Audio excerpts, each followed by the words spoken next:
የጥንቆላ አማላዮች በዶክተር አቡ ፈርሃን። ይህ የቀልብ ዶክተር ድምጽ ነው።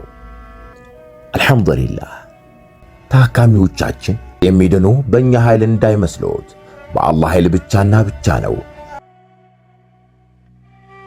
ከቀልብ ዶክተር ዓላማ ውስጥ የአላህን ተአምር ማንገስ ዋነኛው ነው። በየጊዜው በቀልብ ዶክተር ታክመው መዳናቸውን ማመን እስከሚያቀታቸው ሲቃይ የተናነቃቸው ሲገልጹ የአላህ ተአምር ምን ያህል የገዘፈና ግልጽ እንደሆነ ያሳየናል። ከህመም ወደ ጤነኝነት፣ ከጭንቀት ወደ ደስታ፣ ከጨለማ ወደ ብርሃን፣ ካላሰቡበት ወደ ስኬት የደረሱት በአላህ ተአምር ቢሆን እንጂ። ልብ ለአላህ እጅ የሰጠና የተናነሰ ሲሆን ግልጽ ይሆናል። አላህም እንዲህ ይለናል፣ አላህን ትገነዘቡና በእርሱ ታምኑ ዘንድ በችሎታው ላይ ያስረጅ የሆኑ ግልጽ ተአምራቶችን ያሳያቸዋል። አልበቀራ። ኑ ባላህ ቃል ያላህን ተአምር እናግስ። ሕክምና ማግኘት ሲፈልጉ ይሄንን ሊንክ ይጫኑ።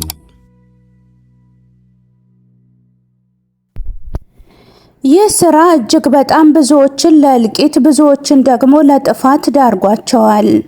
ወንድም በወንድሙ ላይ፣ ልጅ በአባቱ ላይ ክፋት እንዲያስብ ተደርጎ የተሰራው ይህ ጥንቆላ ትንበያን ብቻ በመናገር ከአላህ መንገድ ያወጣል። ይህ የጥንቆላ ሂደት አሁንም የተገኘው የመጥፎ ነገስታትን እድሜ ለማርዘም ነበር። ከሀገራችን ታሪክ እንኳን በመነሳት ሰኔ ላይ የተወለደ ጨቅላ ይገደል የነበረበት ዘመን፣ በነ ፊርዓውኖቹ ንግስና ጊዜ እንኳን የሆነ ወቅት ላይ የሚወለዱ ህፃናት ይገደሉ እንደነበር ታሪኮችን ማገላበጥ በቂ ነው። አሰላሙ አለይኩም ወራህመቱላሂ ወበረካቱሁ። ውድና የተከበራችሁ የቀልብ ዶክተር የዩቲዩብ ቻናል ቤተሰቦቻችን እንደምን ከረማችሁ? በያላችሁበት የአላህ እዝነት ጥበቃው ኃይላችሁ እያልኩኝ ዘወትር ሐሙስ ወደ እናንተ እንደተለመደው ይዘንላችሁ የምንቀርበው በቀልብ ዶክተር ኡስታዞች የተለያዩ ጠቃሚ ትምህርቶችን፣ ጥናታዊ ጽሑፎችን፣ መጣጥፎችን ለኡማው ማስተማሪያ ይሆን ዘንድ በቴሌግራም ቻናል ላይ ፖስት ያደርጉልናል። ለዛሬም እንግዲህ በጉጉት የምትጠብቁት ሳምንት ዕለት የቀረበ የጥንቆላ አማላዮች በሚል ርዕስ ክፍል 2ቱን ዛሬ ወደ እናንተ ይዤ ቀረብኩኝ። ክፍል 1ን ገብታችሁ ስሙ፣ ብዙ ትማሩበታላችሁ። ለዛሬም ጠቃሚ ትምህርት ወደ እናንተ አቀረብኩ።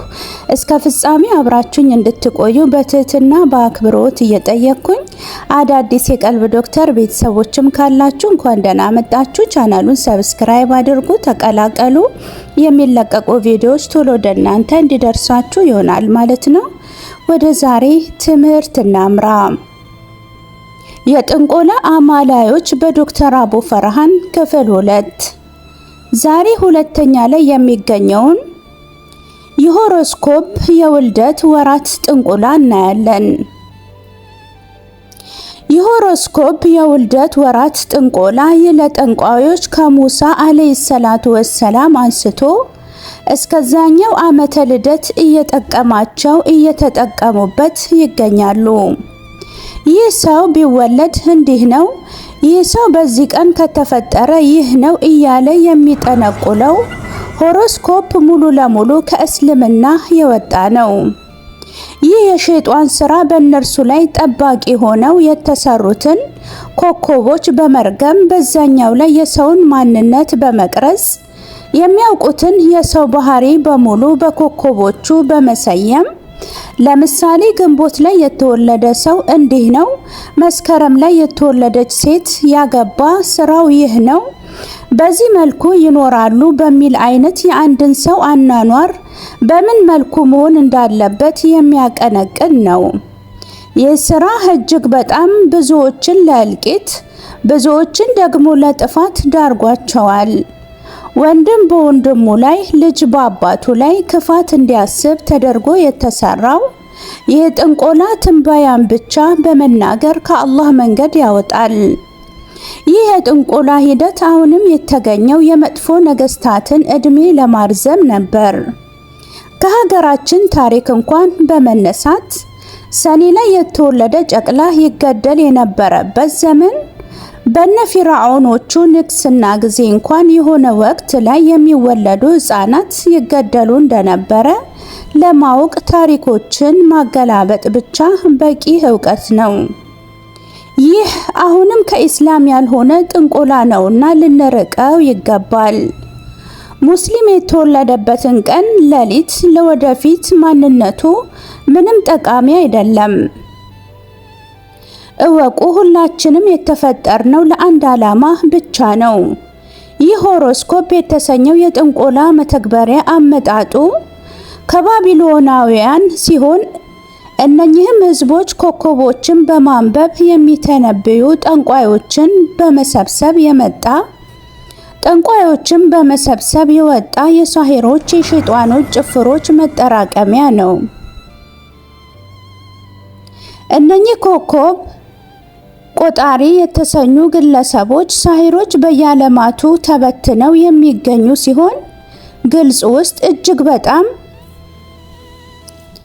እነኚህ ኮከብ ቆጣሪ የተሰኙ ግለሰቦች ሳሂሮች በየዓለማቱ ተበትነው የሚገኙ ሲሆን ግብጽ ውስጥ እጅግ በጣም ታዋቂ ተወዳጅ እንደነበሩ የታሪክ መዛግብት ይዘክራሉ። ብዙውን ጊዜ ይህ ነገር እውነት ነው ብሎ የሚመጣን ሰው እውነት ሊሆን ይችላል ብሎ የሚሰጋን ሰው ጭምር ነው ሸይጣኖች የሚቆጣጠሩት። እወቁ፣ ሸይጣናት የሰውን ልጆች በፍርሃትና በጥርጣሬ መንገድ ላይ ሲሆኑ በደንብ ይቆጣጠራቸዋል። በዚህ ስራ ላይ ያላችሁ ማናችሁም ብትሆኑ ወደ አላህ ተውበትን ልታደርጉ የሚገባ ነው። ሁሉን አዋቂ አላህ ነው። ሁሉም ፈጣሪ አላህ ነው። የእርሱን ጥበብ ከእርሱ ውጪ የሚያውቅ የለም። ሳሂሮችም እጅግ በጣም የተዋረዱ ሆነው ሳለ ጀሃነምን ወራጆች ናቸው። እነኚህ አፕሊኬሽኖች በስልኮቻችሁ ያደረጋችሁ ሙእሚናት የሌላ እምነት ተከታዮች እነኚህን አይነት የጥንቆላ መራቢያ መንገዶችን በመዝጋት ህዝቡ ከስቃይ ይድን ዘንድ የበኩላችንን አስተዋጽኦ ልናደርግ ይገባል። ይህ ትምህርት በዚህ ይጠናቀቃል። ስለተከታተላችሁኝ ከልብ አመሰግናለሁ። ሳምንት በሌላ ትምህርት እስክንገናኝ ድረስ ወሰላሙ አለይኩም ወራህመቱላሂ ወበረካቱሁ።